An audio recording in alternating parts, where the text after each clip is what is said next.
सुबह के करीब 5 बजे मोहन अपने कमरे में सुकून की नींद सो रहा होता है, लेकिन तभी अचानक उसे बर्तनों के गिरने की आवाजें लगातार आने लगती हैं, जिससे उसकी नींद खुल जाती है।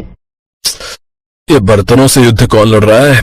गरिमा, बाथरूम में हो क्या? लगता है घर में चूहे बिल्ली घुस आए हैं। गरिमा, गरिमा तो यहां नहीं है, बाहर जाकर देखता हूं। मोहन अपनी आंखें मिलमिलाते हुए बाहर आता है और देखता है कि उसकी पत्नी गरिमा अपनी देवरानी ज्योति से लड़ रही होती है। दोनों एक दूसरे पर बर्तन फेंक रही होती हैं। ये रहा तेरा पसंदीदा कप प्लेट का सेट। इतना कहकर गरिमा अपने हाथों से कप प्लेट छोड़ देती है और वो जमीन पे गिरकर टूट जाते हैं, जिससे ज्योति को बहुत गुस्सा आता है।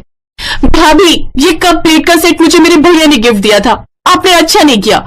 वैसे ये वही कढ़ाई है ना जिसमें आप सासू माँ को उनकी पसंदीदा शाही पनीर बनाकर खिलाती हो?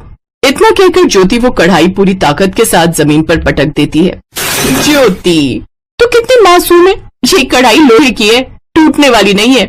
इतने में बीच में गरिमा का पति मोहन कूद पड़ता है और कढ़ाई उठाकर गरिमा को दिखाते हुए कहता है, तुम्हारी कढ़ाई पिचक गई है, ये देखो, इसमें छेद भी हो गया है।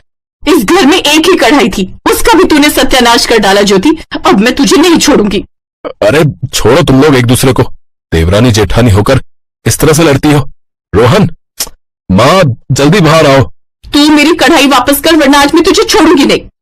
आप मेरे टूटे हुए कप प्लेट का सेट वापस करो जो मेरे भैया ने गिफ्ट दिया था, वरना मैं आपको नहीं छोड़ूंगी। इतने में वहां पर मोहन का छोटा भाई रोहन और उसकी माँ आ जाती हैं। दोनों देवरानी जेठानी अपनी सासू माँ से शिकायत करते हैं, तुम लोग जब देखो तब बर्तनों को लेकर लड़ती रहती हो, मोहल्ले वाले क्या सोचेंगे? हाँ ज्योति, तुम चलो मेरे साथ, सुबह के 5 बज रहे और तुम हो कि भाभी से फालतू में लड़ रही हो। रोहन अपनी पत्नी ज्योति का हाथ पकड़कर अपने कमरे में लेकर चला जाता है। ज्योति, तुम भाभी से बर्तनों को लेकर महाभारत क्यों किया करती हो?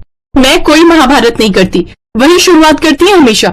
उन्होंने मेरे भैया का दिया हुआ गिफ्ट तोड़ दिया, मैं इसका बदला तो उनसे लेकर रहूंगी। उस दिन बिना नाश्ता किए मोहन और रोहन ऑफिस चले जाते हैं। उन दोनों की माँ बहुत परेशान हो जाती है और अकेले में अपनी बड़ी बहू गरिमा से बात करती है। बहू, तू इस घर की बड़ी बहू है और समझदार भी। आज मोहन और रोहन बिना चाय पिए ऑफिस चले गए, इसीलिए शाम को जब वो दोनों वापस आए तब उन दोनों के फेवरेट छोले भटूरे बनाते हैं हम लोग। इतने में वहां पर छोटी बहू ज्योति भी आ जाती है। ये सही है माँ जी, सारा प्लान अपनी बड़ी बहू के साथ ही कर लो आप, मुझसे तो सलाह लेने की जरूरत है नहीं।